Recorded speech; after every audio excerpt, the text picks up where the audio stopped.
спираща дъха и откоряваща се от всичко, което гледахме до този момент. Точно така, много протегнати, ни изпънати, ни изчистени гимнастички, изключително класен отбор. Точно в стила на Весела Димитрова. Който претърпя много промени през сезона, но пък аз мятам, че тази формация на петте момичета изглежда наистина много стиковани и много сработени на килима. И наистина уреда, който ти каза, беше добър и просто, за съжаление, гимнастичката не успя да го хване. Че 3 от момичетата са абсолютни дебютантки на световно първенство. Лина Коломиец, Емилия Обретенова и Даная Танасова са абсолютни дебютанти. Те за първи път участват на такъв форум. Тръгнаха наистина много силно. Разбира се, има още едно изиграване. Въпреки грешката, заложената трудност в българския национален отбор е много висока. И аз мисля, че няма да бъде толкова драматично оценена композицията. Нищо не е загубено, предстои още едно съчетание. Да, защото могат да компенсират момичетата от високата си трудност.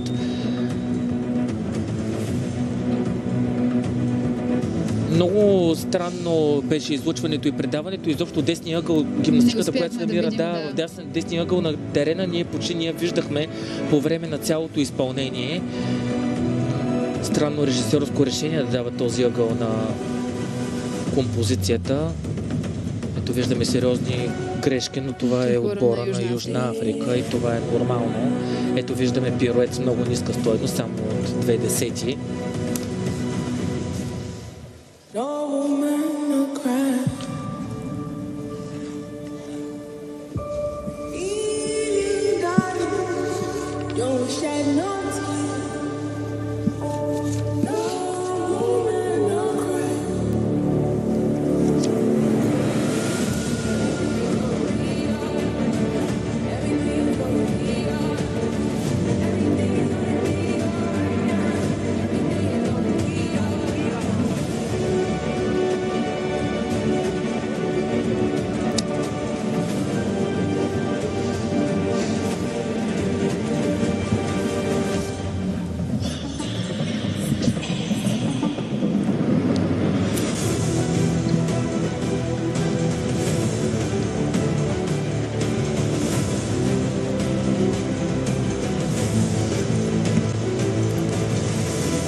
Много грешки за отбора на Южна Африка, но коментирахме и с теб, че има и много непретенциозни отбори. Рекорден брой ансамбли участват тук, 36. И това е достойно за уважение и за възхищение, че един отбор от Южна Африка са успели да подготвят ансамбъл и да съберат изобщо 5 гимнастички, които да участват в този ансамбъл.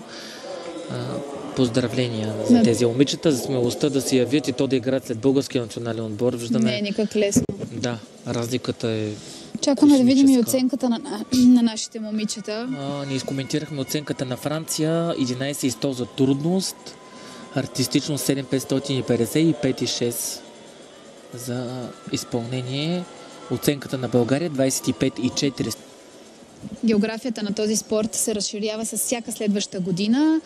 Като пример можем да кажем, че на това световно първенство участват 76 държави. На предишното във Валенсия бяха 61.